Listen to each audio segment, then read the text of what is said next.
damn, that's a big house. Oh shit, I said god damn, that's a big house. Wow. She starts playing Cinco Noches and Cecilia's, where we get a very well-constructed scare. The audience notices before her that there's someone on her roof, and it ain't no Santa Claus.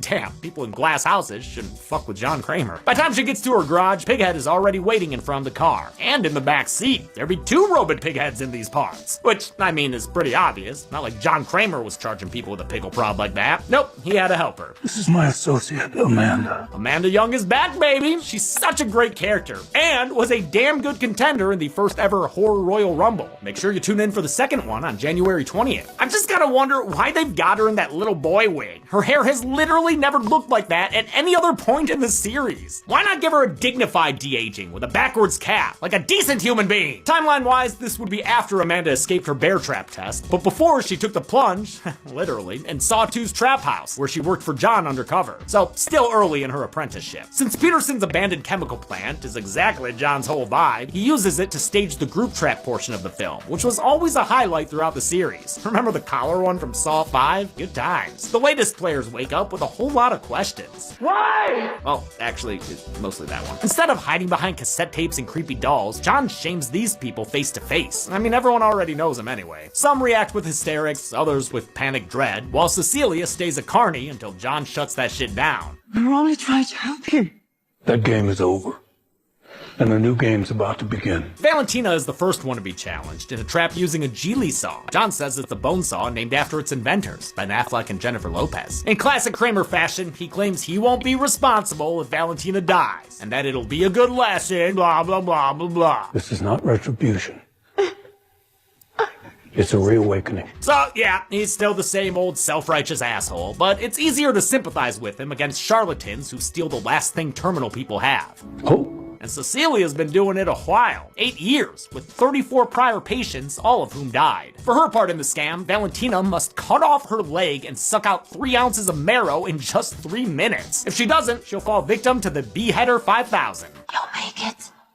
So long as you keep your head. Amanda, get out of there. She and John take their box seats to enjoy the show. Bell's performance here is the most convincing he's ever been as actually wanting these people to succeed and change their lives. The timer starts and Valentina's off to a bad start, but eventually Turner hits her leg and Turner gets to sawing the dang thing off. Back and forth now, Valentina. Keep a rhythm. Think Gili, Gili, Gili. Yeah, sure. Just imagine that you're sensually milking a cow. Yeah, act like you're puppeteering a John Wick puppet show. Eventually, she fully severs her leg and is able to stick this dental-looking hose into her stump. It sucks out the marrow, which begins to tip the scale since it's the cream of the blood. Ew. Despite her valiant effort, she doesn't deposit enough bone jelly. The razor moves forward and cuts her head off in a decapitation that feels extra deliberate and ghastly. Man, she was so close, too. Not a snooze button man, are you, John? I guess that's lights out for Valentina. This death was probably the most complex kill in the movie. Even in my 20-plus year career, that's one of the hardest gags that I've personally done. It took 3 whole days to shoot, starting with actress Paulette Hernandez using a real saw on her real leg with a protective pad underneath. After plenty of footage of that,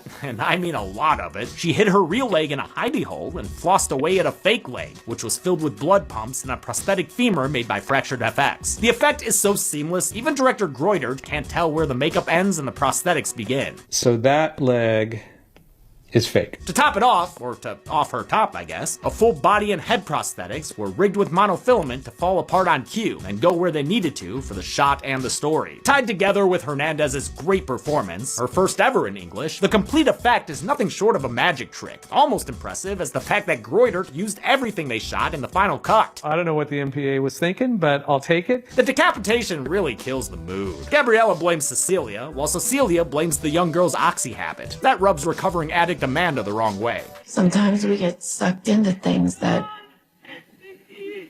are against our nature. This is a more vulnerable scene than John and Amanda ever shared in the other Saw films. Amanda's still damaged and scared, like she was in the first movie. Listen, I'm not ready to do this without you. But disagreements over victim qualification will lead to her rebellious sarcasm we saw in Saw 3. We get to see this evolution since this is the first Saw that stars John and Amanda as the 2 biggest characters. Every other Saw splits its story between a trap plot and a cop plot, each of which have their own non-John and Amanda main characters who take up most of the time, especially when they're motherfucking slow. In Saw X, it's just these two and their victims, which I love. Groydert was happy they narrowed the focus too. The cops were starting to really bog us down. As for their victims, Cecilia's phone starts ringing in the middle of the room. It's out of reach, but she figures out a way to solve that little problem. You wanted a surgery, John? Here's a surgery for you. A full-on intestinal extraction. We have a rope. Damn, she cut up Valentina like it were arts and crafts time on February 14th. She evil.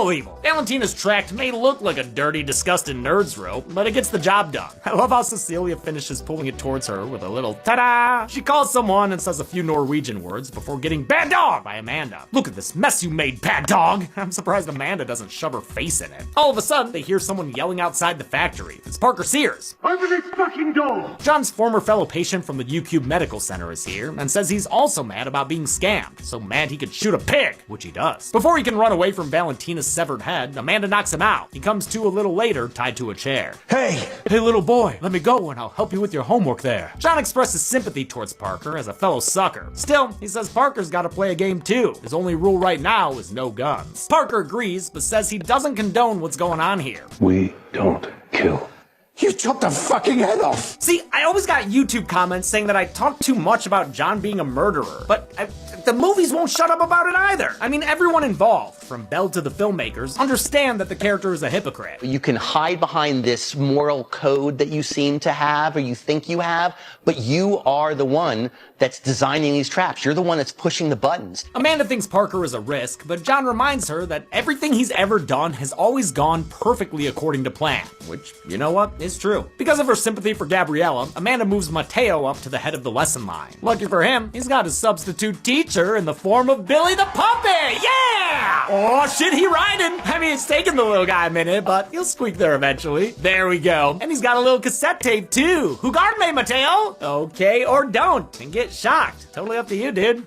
Hello, Mateo. Yeah, thought so. Mateo's game requires him to use a camera pointed at his scalp to cut out gray matter from his brain and deposit it into a jar. Are you kidding me?